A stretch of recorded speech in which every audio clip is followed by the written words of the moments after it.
Okay, well, hello everyone, and welcome back here to my video on how to make a perfect porridge and cafe mocha drink. The porridge is a bit more settled now. Got to take it to turn it up to a 4, just so that it maintains some heat for now. Because this porridge is far from finished. Have to gradually stir in. And then the sooner you do the next part, the better. And most people would just do 1 pinch, but it's to be quite a big pinch for it to be a proper pinch of salt. But I like to have a little bit more salt. We all have our own way of doing things, our own sort of personal tastes. So I was just seeing if I could make the picture any smaller on the video. So I like to do 2 pinches. That's just personal preference for me. Okay, and then before it gets on cooking proper, like really cooking, there, the next thing I like to do is get some condensed milk. I've got one that's just about finished off here. Like I've used most of it already, so just put the lid in the sink for now. That's an easy, stress-free way of dealing with things like that. You don't know where to put the lid, you feel like having to throw it away, why not just put it in a bowl of water and just leave it to soak, and then it's easier to rinse off and throw away later. Here we go, it's a tablespoon. And I like to use that. It's going to be a bit tricky to multitask with this. Just take my word for it, I'm going to be doing a scoop or 2 of this. Sorry, the screen's gone blank for a moment, but it's very... If I could only do this if I were an octopus, would I be able to like hold up at the same time? And my left hand's a little bit sticky now, so it's going to be quite tough to... But there's this first spoonful. Come on, get in there.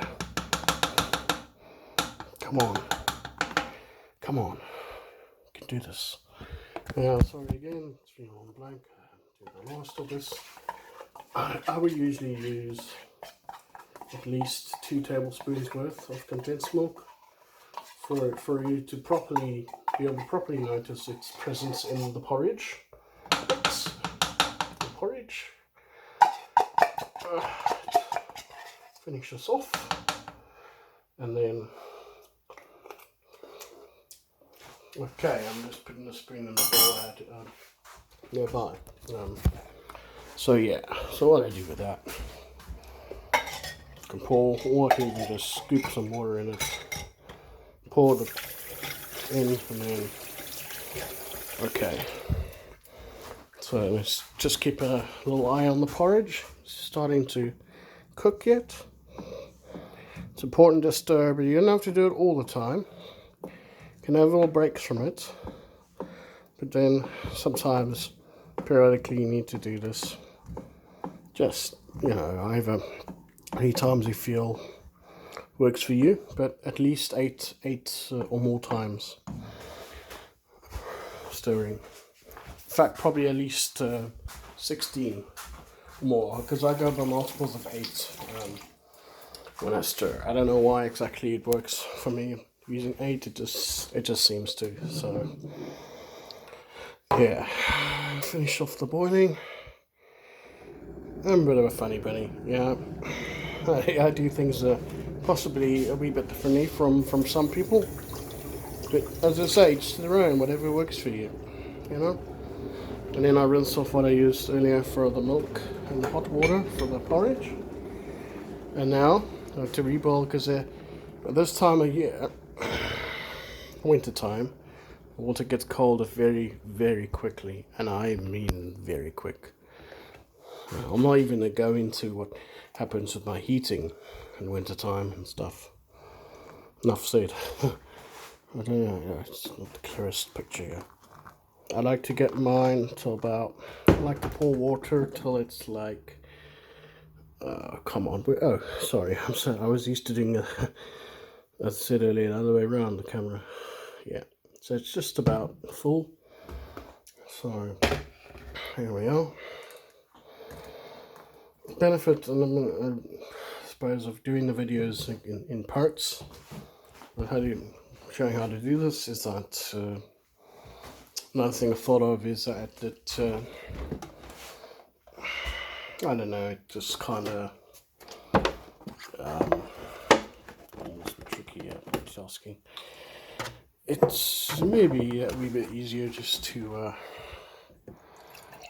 you know, can I say, load them up later on as well on YouTube and stuff. I don't like to use too much milk. Don't like to use too little either. That should be just about right.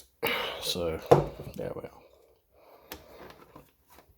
Right, so I'm not a native of Scotland. I was born and bred in Cape Town, South Africa, but I've lived here for yonks now, since December 2009, so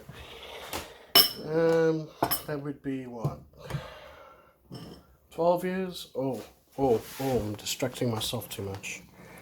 Oh no, I'm actually going to have to very quickly take the pot off. Sorry about that.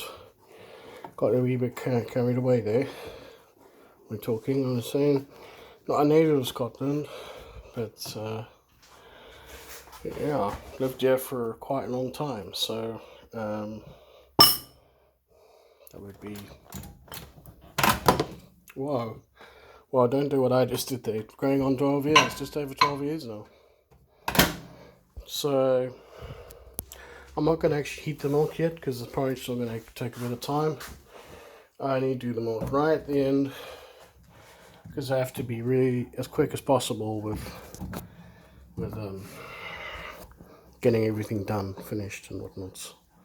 So you just keep stirring like this, nicely and gently. You can do it quickly, but just don't do it too hard, just nice and gentle, because otherwise stuff's going to start spitting out the pot, and you don't want that. It could potentially land on your face as well, which is even worse because it's hot and stuff, and you could potentially slightly burn your cheeks by mistake. So, alright.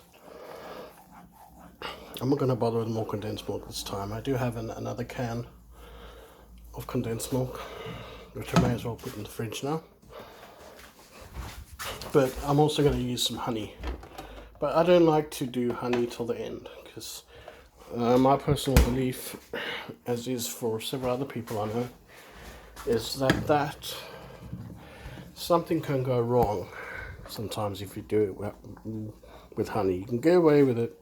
In fact, it's good to do with condensed milk, but I would say rather don't do this with honey. Like, put it in the pot and heat and that, you know. Just put it on at the end as a topping, a dressing, you know, on the porridge. Okay, so I think I forgot it's actually still at a 4, my bad. See, it's what's difficult about doing a video challenge, and the challenge is getting sidetracked, like with that as well, I mean, primarily mostly with the talking. Okay, so I think I'm going to have another short break so that I can refocus on what I need to do, maybe do a quick bit of cleaning up here, and then yeah, so see you all on here again soon. Cheers, bye for now.